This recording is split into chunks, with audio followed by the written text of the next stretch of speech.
फिर वो जादुई छड़ी को देखने लगता है और फिर मिस्टर मीट धीरे से अपना हाथ जादुई छड़ी की तरफ बढ़ाता है और उसे उठाकर अपने पीठ पर लटका लेता है और फिर मिस्टर मीट वापस से धीरे धीरे दबे पांव कदम फूंक फूंक कर गाड़ी की तरफ जाता है और अपनी गाड़ी का गेट खोलकर अंदर बैठ जाता है और फटाक से अपनी गाड़ी को स्टार्ट करके वहां से चुपचाप निकल जाता है। और अब मिस्टर मीट ने बाबा की जादुई छड़ी चुरा ली है, तो यही था इसका मकसद, बाबा के घर पर जाने का। और फिर मिस्टर मीट किसी के घर के सामने अपनी गाड़ी रोक देता है, लेकिन आखिर ये किसका घर है? इसके बाद मिस्टर मीट अपनी कार का दरवाजा खोलता है और बाहर उतरकर चलकर किसी के पास जाने लगता है। अरे ये क्या, ये तो नकली बाबा है, लेकिन ये यहाँ पर क्यों पड़ा है? तुमने जो सामान मंगाया है वो मैं बड़ी मुश्किल से वहाँ से चुरा कर लेकर आया हूँ। अगर वो बाबा मुझे हल्का सा भी देख लेता तो वहीं पर मेरी चटनी बनाकर रख देता। ये सुनकर नकली बाबा उठकर खड़ा हो जाता है और वो मिस्टर मीट के ऊपर गुस्सा करते हुए बोलता है कि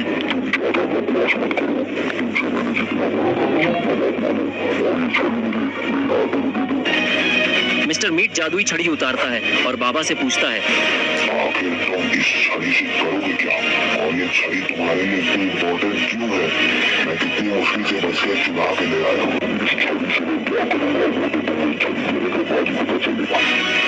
ये सुनते ही मिस्टर मीट छड़ी नकली बाबा को दे देता है। नकली बाबा छड़ी को आसमान की तरफ करता है। ये देखकर मिस्टर मीट पीछे हट जाता है। इस छड़ी से मैं इस दुनिया का राजा बनूंगा।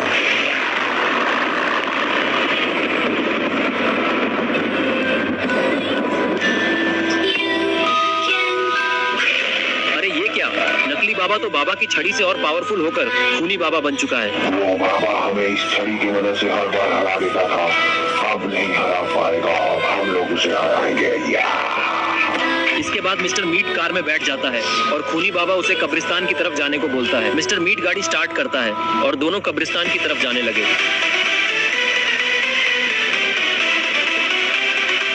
थोड़ी देर में ही ये लोग पुराने कब्रिस्तान पहुंच जाते हैं, लेकिन आखिर ये लोग यहाँ पर करने क्या आए हैं?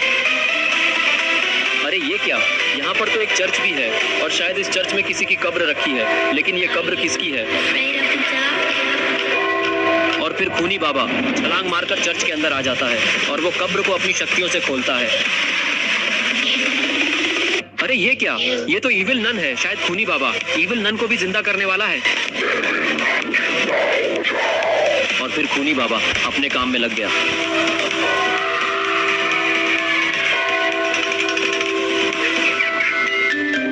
और वहीं दूसरी तरफ रॉड ने गुल्ली बुल्ली और शॉन को आइसक्रीम की पार्टी दी है और अभी ये तीनों आइसक्रीम के मजे उठा रहे हैं। तभी रॉड इन लोगों से बोलता है कि बहुत दिनों से मैंने बाबा से बात नहीं की है, आज मुझे उनसे कुछ काम है और वो इतने दिनों से कहीं दिखाई क्यों नहीं दे रहे हैं, मुझे उनसे मिलाने ले चलो गुल्ली बुल्ली।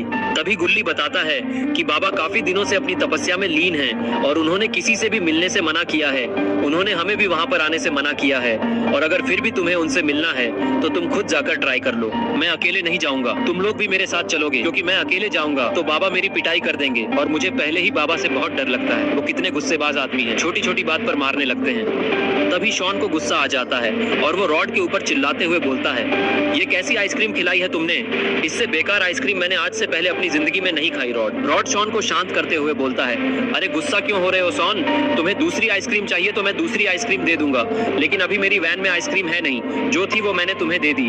अगर तुम्हें दूसरी आइसक्रीम चाहिए तो मेरे फैक्ट्री चलना होगा, फैक्ट्री में मैं तुम्हें न्यू आइसक्रीम बनाकर दे दूंगा। ये सुनकर शॉन खुश हो जाता है और बोलता है, फिर तो मैं तुम्हारे फैक्ट्री चलने को तैयार हूँ और गुल्ली बुल्ली भी तुम्हारे साथ चलेंगे, क्योंकि ये दोनों अपनी जीप लाना भूल गए हैं। तो फिर ठीक है, तुम लोग जल्दी से मेरी वैन में बैठ जाओ, क्योंकि मुझे फैक्ट्री बंद भी करना है और फिर मुझे घर भी जाना है। इसके बाद गुल्ली बुल्ली, शॉन और रॉड की वैन से फैक्ट्री के लिए निकल जाते हैं। रॉड वैन को काफी स्पीड में ले जा रहा होता है और बुल्ली और शॉन रॉड की वैन के ऊपर बैठे होते हैं और फुल मजे करते हुए जा रहे होते हैं। लेकिन तभी रॉड को मजबूरन गाड़ी रोकनी पड़ती है, क्योंकि आगे रास्ता बंद होता है। यहाँ पर किसी का एक्सीडेंट हुआ है। तभी गुल्ली बोलता है, अरे ये क्या रॉड, यहाँ पर तो काफी भयानक एक्सीडेंट हुआ है। अब यहाँ से आगे जा पाना हम लोगों के लिए मुमकिन नहीं है। अब गाड़ी को तुम मोड़ लो या फिर जंगल वाले रास्ते से अपने फैक्ट्री चलो। गुल्ली, तुम्हारा दिमाग तो ठीक है ना? रात काफी हो चुकी है और तुम्हें तो पता है ना कि उस रास्ते में एक कब्रिस्तान भी पड़ता है जहाँ पर इतनी रात को जाना ठीक नहीं है। उन सब की टेंशन तुम मत लो रॉड, वहाँ पर कुछ नहीं होगा। वहाँ से हम लोग चुपचाप निकल लेंगे, हमें वहाँ पर रुकना थोड़ी है। जल्दी से गाड़ी मोड़ लो तुम। गुल्ली के इतना बोलते ही रॉड गाड़ी को जंगल वाले रास्ते की तरफ मोड़ देता है और फुल स्पीड में वहाँ से निकल जाता है। और इधर कब्रिस्तान में खूनी बाबा भी इविल नन को जिंदा करने में लगा हुआ है। तभी इविल नन भी जिंदा हो जाती है। थोड़ी देर बाद गुल्ली, बुल्ली, शॉन और रॉड भी उसी कब्रिस्तान के रास्ते से गुजर रहे होते हैं और थोड़ा आगे आने के बाद इन लोगों की गाड़ी अचानक से बंद पड़ जाती है।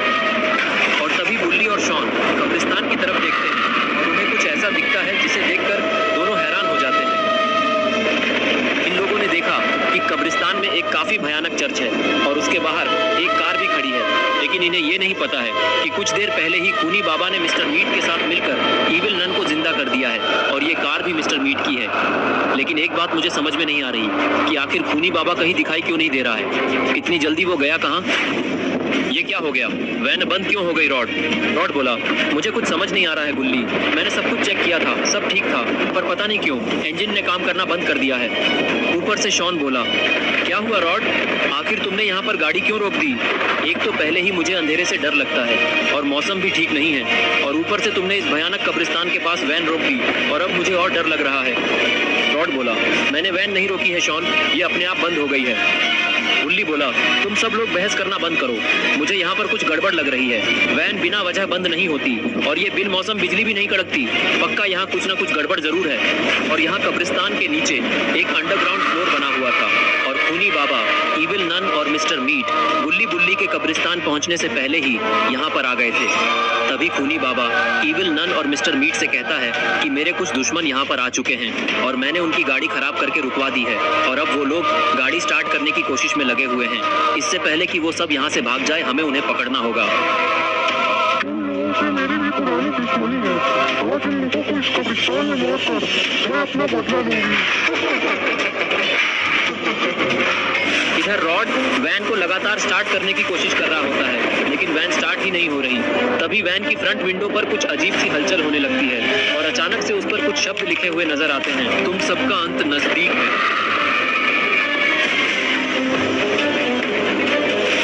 ये सब कौन कर रहा है? इन सब से हम नहीं डरने वाले, हिम्मत है तो सामने आओ। रॉड बोला, मुझे यहाँ पर किसी बहुत बड़ी मुसीबत के होने का एहसास हो रहा है, इसलिए हमें यहाँ से जल्द निकलना होगा और अब निकलने का बस एक ही रास्ता बचा है। गुल्ली, बुल्ली और शॉन, तुम तीनों को नीचे उतरकर पीछे से वैन को धक्का लगाना पड़ेगा, तभी ये वैन स्टार्ट होगी और हम लोग यहाँ से निकल पाएंगे। इसके बाद तीनों लोग वैन से नीचे उतरकर उसे पीछे से धक्का लगाने लगते हैं। तभी शॉन को कुछ दिखाई देता है और वो धक्का लगाना छोड़कर गुल्ली बुल्ली से बोला, वो देखो गुल्ली बुल्ली, वहाँ क्या हो रहा है? ये सुनकर गुल्ली और बुल्ली भी चर्च की तरफ देखने लगते हैं और किसी चीज को देखकर उन तीनों की आंखें खुली की खुली रह जाती हैं।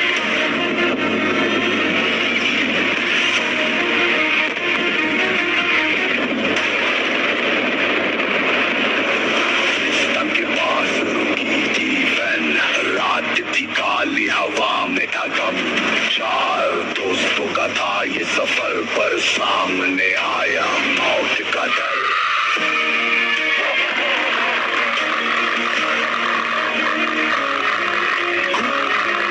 इन लोगों ने देखा कि खूनी बाबा, मिस्टर मीट और इविल नन चर्च में अचानक से प्रकट हो चुके हैं। तभी शॉन बोलता है, वो देखो, वो तो मिस्टर मीट है और अरे बाप रे, इविल नन भी जिंदा हो गई है। और क्या वो बाबा हैं? लेकिन वो उनके साथ क्यों हैं? गुल्ली बोला, नहीं शॉन, वो बाबा नहीं है, जरा ध्यान से देखो, उसके मुंह पर खून है और उसके कपड़े भी अजीब से हैं और वो कितना डरावना चेहरा है उसका। ये कोई और ही है जो कि बाबा जैसा दिखता है। तो अब हम लोग क्या करेंगे? कैसे बचे हम लोग इन लोगों से? गुल्ली बोला, करना क्या है, अगर जान प्यारी है तो जल्दी जल्दी वैन को धक्का लगाओ सबके सब और यहाँ से फटाफट निकल लो, वरना पता नहीं ये तीनों हम लोग के साथ क्या क्या करेंगे। और फिर गुल्ली और बुल्ली वैन को दोबारा से धक्का लगाने लगी, लेकिन शॉन कुछ नहीं करता और वो वहीं पर खड़ा खूनी बाबा को देखने लगता है। तभी खूनी बाबा छलांग मारकर कार के ऊपर आकर खड़ा हो जाता है और वो इन लोगों से बोलता है,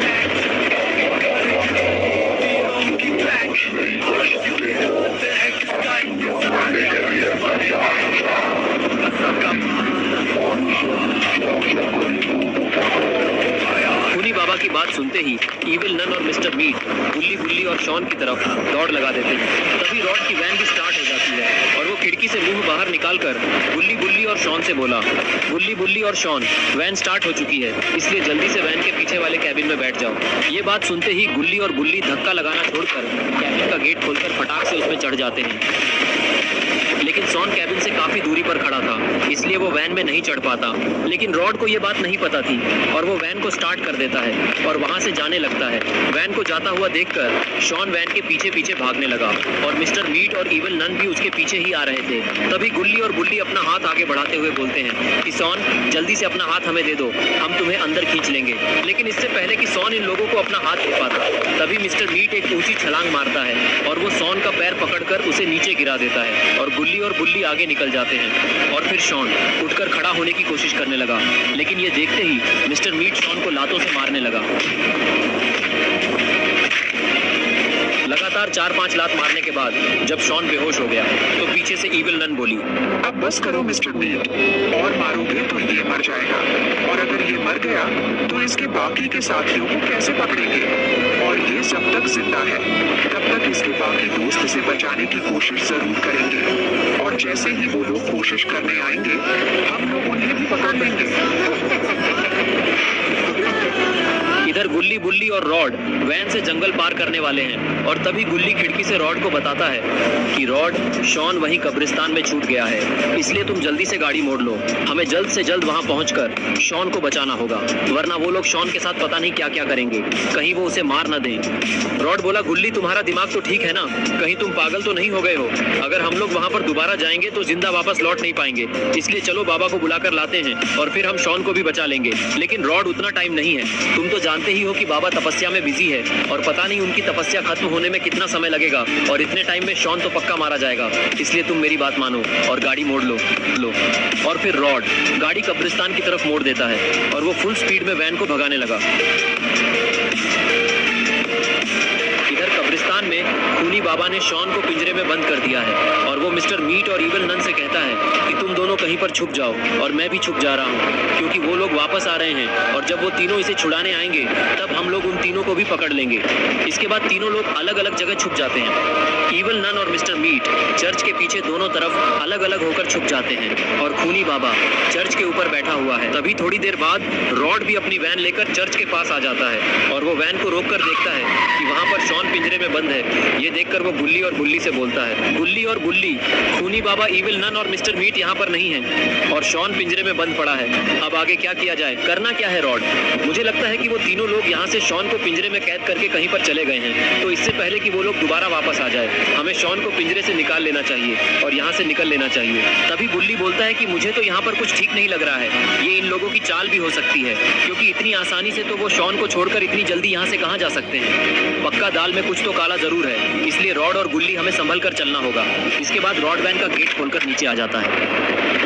फिर गुल्ली और बुल्ली भी एक एक करके वैन से कूदकर नीचे उतर जाते हैं और फिर तीनों लोग पिंजरे के पास आकर उसे देखने लगे। अरे ये क्या, पिंजरे पर तो ताला लगा हुआ है। इसे देखकर बुल्ली रॉड से पूछता है, रॉड, इस पिंजरे पर तो ताला लगा हुआ है, अब हम लोग शॉन को बाहर कैसे निकालेंगे? उसकी टेंशन तुम मत लो बुल्ली, अभी देखो मैं इस ताले का क्या करता हूँ। ऐसे छोटे मोटे तालों को तोड़ना मेरे लिए 2 मिनट का काम है, अब बस तुम देखते जाओ। और फिर रॉड एक बर्फ का गोला बनाता है और उसे ताले पर फेंक कर मारता है, लेकिन इससे ताला तो नहीं टूटता, लेकिन बर्फ जरूर टूट जाती है। लेकिन इन्हें ये बात नहीं पता थी कि इविल नन इन्हें छुपकर देख रही है और इससे पहले कि ये लोग आगे कुछ कर पाते, इविल नन इनके पास आने लगती है और मिस्टर मीट भी इन लोगों को पकड़ने के लिए इनकी तरफ बढ़ने लगता है। इसके बाद खूनी बाबा भी चर्च के ऊपर से छलांग मारता है और कार के ऊपर आकर खड़ा हो जाता है। खूनी बाबा की कूदने की आवाज गुल्ली बुल्ली और रॉड को सुनाई देती है और फिर तीनों लोग पीछे देखने लगते हैं और खूनी बाबा, इविल नन और मिस्टर मीट को देखकर ये लोग हैरान हो जाते हैं। रॉड, तुमने तो बोला था कि खूनी बाबा, इविल नन और मिस्टर मीट यहाँ पर नहीं है, तो अब ये तीनों यहाँ पर कैसे आ गए? बुल्ली, मुझे क्या पता था कि ये तीनों यहीं पर हैं। दूर से देखने पर तीनों मुझे कहीं नजर नहीं आ रहे थे, इसलिए मैंने सोचा कि ये लोग यहाँ पर नहीं हैं। मुझे तो पहले से ही पता था कि ये तीनों यहीं पर हैं। मैंने तो तुम्हें चेतावनी भी दी थी, लेकिन तुम लोग माने ही नहीं। अब भुगतो। यहाँ से कोई भी बचकर नहीं जाने वाला। तैयार हो जाओ तीनों मरने के लिए, और तुम्हारे साथ में कंफर्म हो जाता है और इस रूप में आते ही वो काफी जोर जोर से हंसने लगता है, क्योंकि अब शायद उसे कोई नहीं हरा। लेकिन शॉन को समझ यही आता है,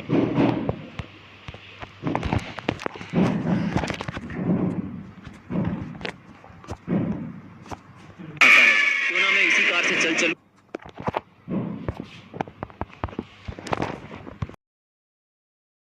और फिर वो जादुई छड़ी को देखने लगता है और फिर मिस्टर मीट धीरे से अपना हाथ जादुई छड़ी की तरफ बढ़ा